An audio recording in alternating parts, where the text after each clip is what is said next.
Hello Libra, Sun, Moon, Rising, and Venus signs. Kamusta kayo? Sana po ay nasa mabuti kayong kalagayan. Welcome back po sa Star Tarot. Kung bago kayo dito, welcome din kayo. Thank you sa inyong support. I truly appreciate it. God bless you all. Libra, pauna mensahe ninyo po ay thief. Ayan, so mag-iingat po kayo, no? This is a warning for you na maaaring merong mga thieves dyan sa inyong paligid. Kaya mag-iingat kayo sa inyong mga valuables, sa bahay ninyo. Mag-iingat kayo sa inyong mga kaperahan, anything na mahalaga sa inyo. No? Tangible and non-tangible, mag-iingat po kayo. Pag-ingatan ninyo, okay? What else? We have gift. Ayan, may magandang regalong paparating. Maaaring material na bagay, pera, or kung hindi man, baka ito ay golden opportunity na maaaring dumating sa inyo, Libra, no? What else? We have lovers. Ayan, so mag-iingat din kayo dyan, ano, sa inyong person, or sa mga tao sa paligid ninyo. Maging mapagmatsyag kayo, maging vigilant kayo kasi you never know, baka meron din ditong nag-i-interest, no, sa ano ninyo, sa person ninyo. Kaya maging maingat sa pakikitungo sa ibang tao, lagi kayong maging kinobserver, okay? For others of you, baka ngayon kung single pa kayo, baka kayo ay papasok sa isang love and romantic relationship. Baka kayo ay magla-level up na din ng inyong relationship kung kayo ay nasa ano na, kung kunyari meron na kayong jowa, baka sa ngayon baka mai-engage na kayo, baka meron ng proposal, baka magkakaroon na ng pagpapakasal dito, no, for some of you. We have journey, may travel kayo, Libra. Maaring kayo, baka kayo ay magta-travel abroad, baka malayo-layo, no, yung babiyahiin ninyo sa ngayon, Libra, for various reasons, no, baka kayo ay uuwi, baka kayo ay galing abroad, kayo ay uuwi sa Pilipinas, maaaring ganon.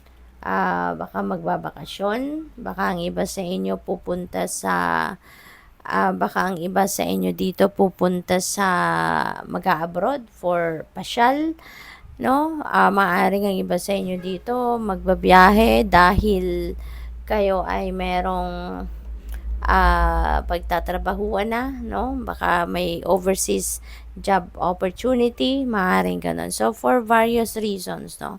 Ang biyaheng ito ni Libra.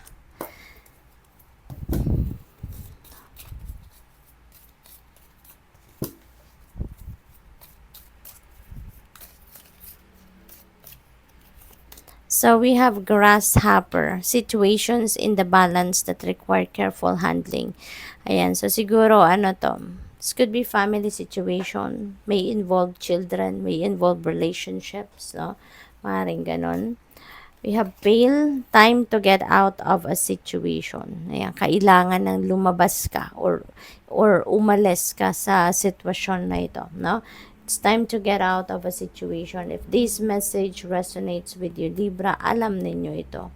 Alam ninyo ito kung ano ito, na kailangan na ninyong iwanan, no? This could be something na hindi na to nakakatuwa. This is something na hindi na nakakatulong sa inyo, no? What else? We have needle and thread. Libra, napakaganda. There is a sincere wish, no, that will be granted. Kung ano man ito, napakaganda. Kasi, maaaring matagal na ninyo itong pinagdadasal. Matagal na ninyo itong hinihingi sa Panginoon. Matagal na ninyo itong minamanifest, no? And here you go, no? Magagrant na sa'yo, ibibigay na sa'yo, makukuha mo na. Star, guaranteed success, and tumalon, guaranteed success. Meron tagumpay, Libra. Meron tagumpay na makakamit kayo sa ngayon. So, kung ano man ito, baka ito yung wini-wish ninyo, no? Nang pagtagumpayan ninyo ang kung ano mang bagay, ano man ang inyong ginagawa, no?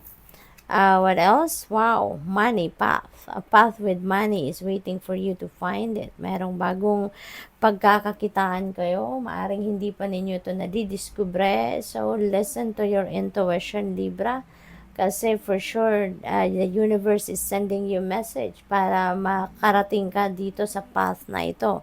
Ituturo sa'yo kung nasaan ang pagkakakitaan na ito.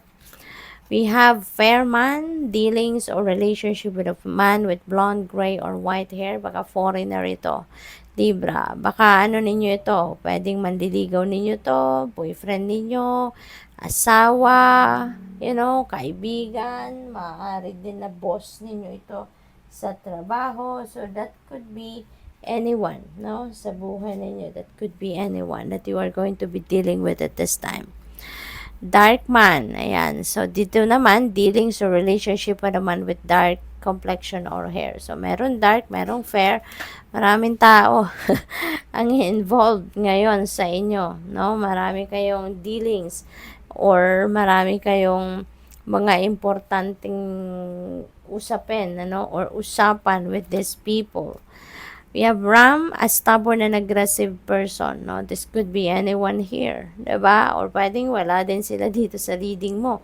Pero you are going to be dealing with a stubborn or aggressive person. So, ingat kayo dyan sa taong yan, Control your anger, control your emotions, kasi baka ma-trigger kayo nito, ma-provoke kayo, at baka magalit kayo. What else? We have fire. Ayan na nga, speaking of galit, nako. Passionate love or hate. So, posible na merong galit na mag-erupt dito from you dahil dito sa agresibong taong ito. Or, pwede rin naman na love, diba? Passionate love. Meron tayong lover's energy. So, pwede rin na passionate love ang mararamdaman ninyo rito. Maaring, si Fairman at si Darkman could be your love interest, diba? So, either of the two dyan, or baka parehas sila, baka parehas nandiligaw sa iyo. What else? We have first, pay attention to your finances, okay? Mag-iingat kayo sa paggastos, mag-iingat kayo sa inyong kaperahan, kasi baka meron dito mga impulsive buying, impulsive spending na maganap, no, Libra. Kaya make sure na you are aware of your expenses, aware kayo sa kung magkano ang pera ninyo, magkano ang pumapasok, para at least balanse, no, yung pumapasok sa lumalabas, no, at least ma-monitor ninyo kung ano yung lagay ng inyong kaperahan. We have Seahorse, Family Matters. Ayan. So, siguro, pwedeng si Darkman or si Fairman ay kapamilya ninyo. Maaaring ganon. So, maaaring meron ditong family matters that you are dealing with na maaaring may money involved, no? Maaaring may inaasikaso kayong mga transactions, baka mga papeles, dokumento, or baka hindi naman along those lines, pero meron talaga kayong mga pinagkakaabalahan, no, na pangpamilya. What else? We have archway, new opportunities and possibilities, and path opening up. Okay? So, meron mga bagong oportunidad or posibilidad na maaaring mangyari sa ngayon or dumating, kumatok sa buhay ninyo at this time. So, good luck. Thank you for watching. Love and light. Namaste.